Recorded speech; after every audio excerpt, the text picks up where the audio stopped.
باب نمبر 11 باب قسمة الإمام ما يقدم عليه ويخبأ لمن لم يحضره أو غاب عنه۔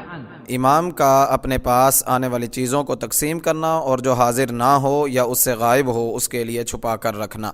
فوائد نمبر 1، حدیث نمبر 2599 میں اس پر کچھ بات ہو چکی ہے۔ رسول اللہ صلی اللہ علیہ وسلم کے پاس مسلمانوں کے علاوہ کفار و مشرکین کی طرف سے بھی ہدیے آتے تھے، آپ انہیں قبول فرماتے۔ سنیے صحیح بخاری حدیث نمبر 2615۔ اور بدلہ بھی دیتے تھے، پھر چاہتے تو خود استعمال کر لیتے اور چاہتے تو تقسیم کر دیتے۔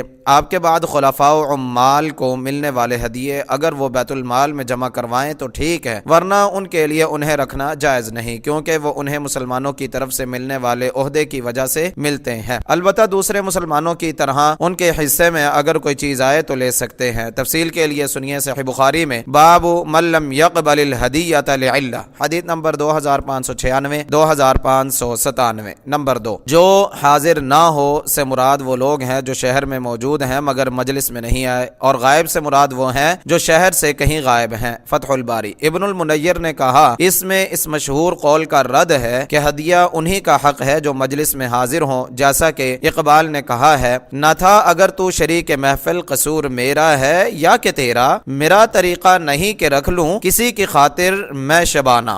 حدیث نمبر 3127۔ حدثنا عبد الله بن عبد الوهاب حدثنا حماد بن زيد عن أيوب عن عبد الله بن أبي مليكة أن النبي صلى الله عليه وسلم أهديت له أقبية من ديباج مزررة بالذهب، فقسمها في ناس من أصحابه وعزل منها واحدا لمخرمة بن نوفل، فجاء ومعه ابنه المسور بن مخرمة فقام على الباب فقال ادعه لي، فسمع النبي صلى الله عليه وسلم صوته فأخذ قباء فتلقاه به واستقبله بأزراره فقال يا أبا المسور خبأت هذا لك يا أبا المسور خبأت هذا لك، وكان في خلقه شدة. ورواه ابن علية عن أيوب.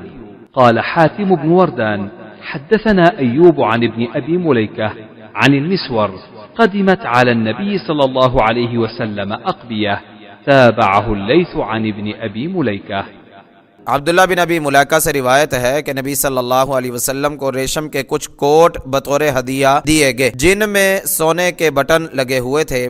آپ نے انہیں اپنے صحابہ میں سے کچھ لوگوں میں تقسیم کر دیا اور ان میں سے ایک کوٹ مخرمہ بن نوفل رضی اللہ تعالی عنہ کے لیے الگ کر لیا۔ پھر مخرمہ رضی اللہ عنہ اپنے بیٹے مسور بن مخرمہ رضی اللہ عنہما کو ساتھ لے کر آئے اور دروازے پر کھڑے ہو کر یعنی بیٹے سے کہنے لگے آپ کو میرے لیے بلاؤ۔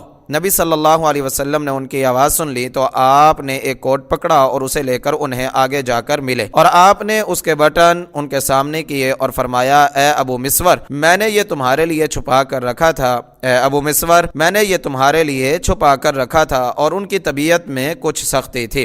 اور اسے ابن علیہ نے ایوب سے روایت کیا ہے، اور حاتم بن وردان نے کہا ہمیں ایوب نے ابن ابی ملیکہ سے، انہوں نے مسور بن مخرمہ رضی اللہ تعالی عنہ سے، انہوں نے مسور بن مخرمہ رضی اللہ عنہما سے بیان کیا کہ نبی صلی اللہ علیہ وسلم کے پاس کچھ کوٹ آئے، اور لیث نے اسے ابن ابی ملیکہ سے بیان کرنے میں ایوب کی متابعت کی ہے۔ فائدہ، باب سے حدیث کی مناسبت واضح ہے، اور یہ بھی کہ رسول اللہ صلی اللہ علیہ وسلم ایک ایک ساتھی کی دلجوئی کا اور اس کے مزاج کا کیسے خیال رکھتے تھے۔